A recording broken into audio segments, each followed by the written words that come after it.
Alors bonjour à toutes et à tous, on se retrouve aujourd'hui pour une nouvelle vidéo sur SketchUp qui va nous permettre de créer une topographie à partir de n'importe quel site. Donc déjà on va sélectionner architecture en centimètres. Voilà. Donc il faut savoir que pour ce tutoriel on aura besoin de SketchUp Pro.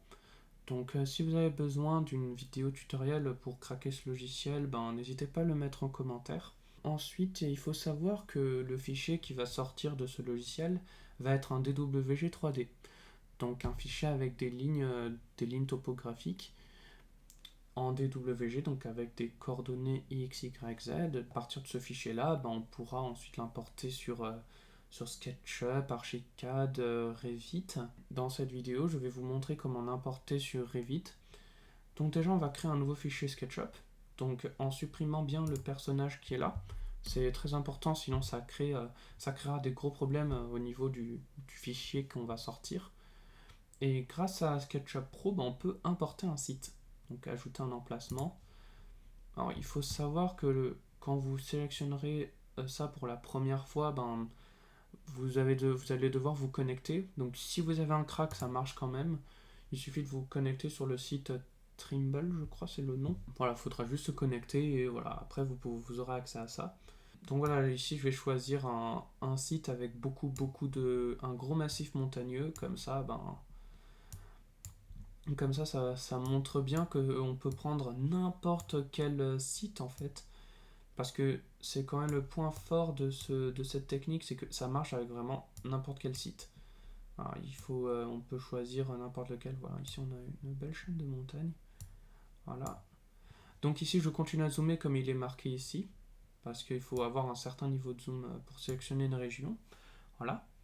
Donc je vais faire sélectionner une région, et là je vais choisir sur Digital Globe pour que ce soit gratuit.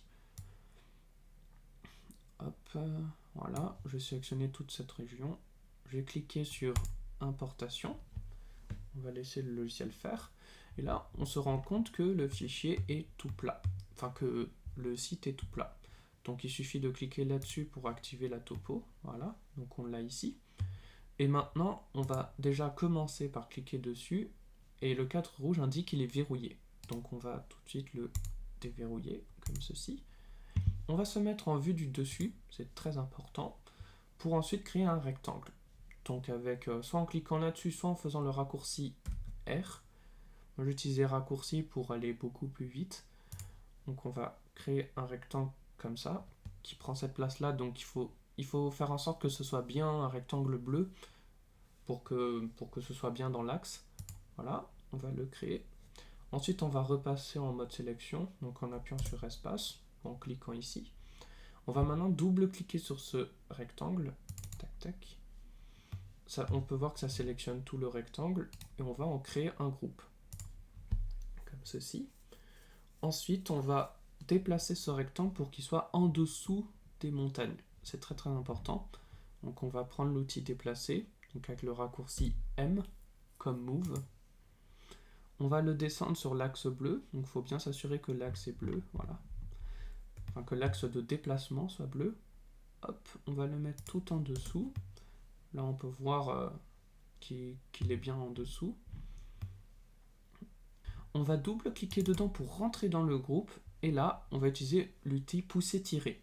Donc ici, ou avec le raccourci P, on va créer la hauteur qui va séparer chaque ligne topographique.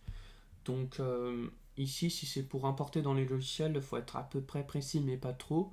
Sinon, on peut faire cracher tout simplement le logiciel SketchUp.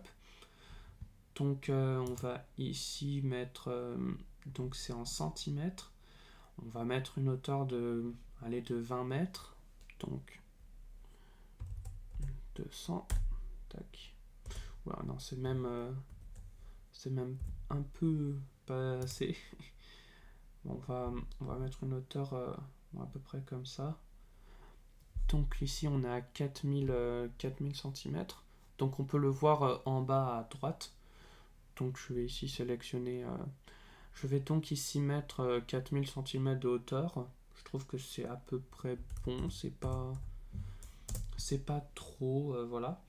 Une fois que là on est toujours en pouce étiré, donc on peut appuyer sur espace pour passer en sélection et on va sortir du groupe en cliquant à l'extérieur.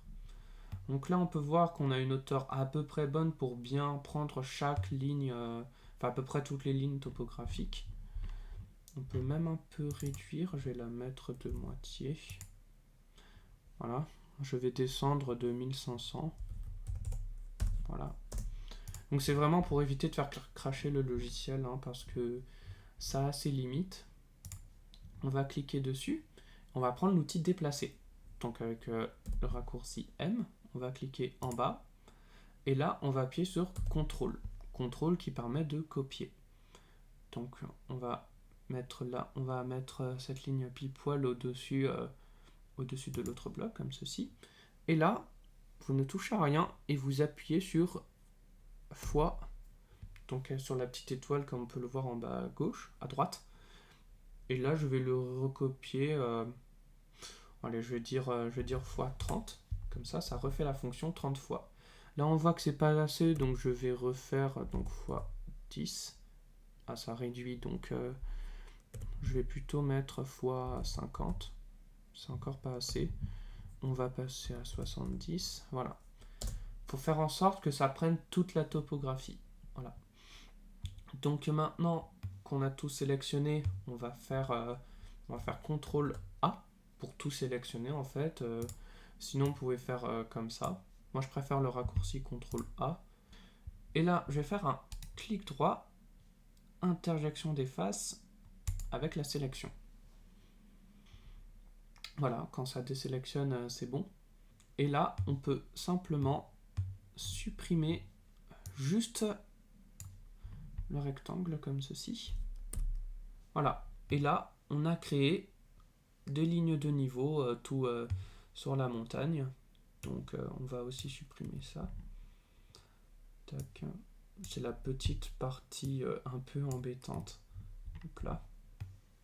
Voilà, donc ici on a créé les lignes de niveau. Donc déjà déjà il faut savoir que pour garder la topographie sur SketchUp, vous n'avez pas besoin de créer les rectangles et de faire l'interjection des faces. Donc en fait il suffit juste d'importer pour le garder sur SketchUp. Là on va déjà sauvegarder le fichier. Donc là je vais le mettre ici. Je vais mettre topo test. Voilà. Tac. Au cas où on en a encore besoin, parce que c'est quand même le fichier de base. Là, on va pouvoir supprimer la montagne. Là, on a les lignes topographiques. Et on va cliquer sur Fichier, Exporter, Modèle 3D. Voilà, je vais mettre ça dans... Tac, je vais l'appeler topo test. Il faut bien s'assurer qu'ici, il nous propose fichier AutoCAD DWG, c'est très important. Donc de base c'est le fichier 3DS il me semble, donc il faut bien mettre DWG. Voilà. Vous n'avez pas besoin d'aller sur les options, normalement tout est bon. Je vais quand même vous les montrer au cas où. Voilà, version 14, face, enfin voilà. Juste, oui, c'est au niveau de la version 14. Moi je mets la version maximale parce que je suis sur la dernière version de Revit. Pour Archicad c'est la même chose.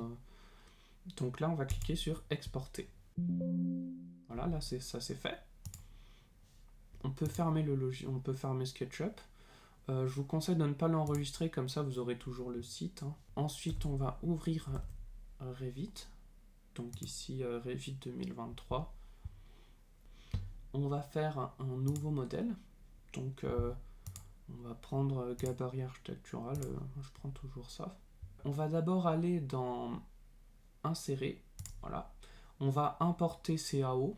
Donc on peut le lier aussi, mais comme le fichier topographique ne change jamais, moi je vous conseille de l'importer.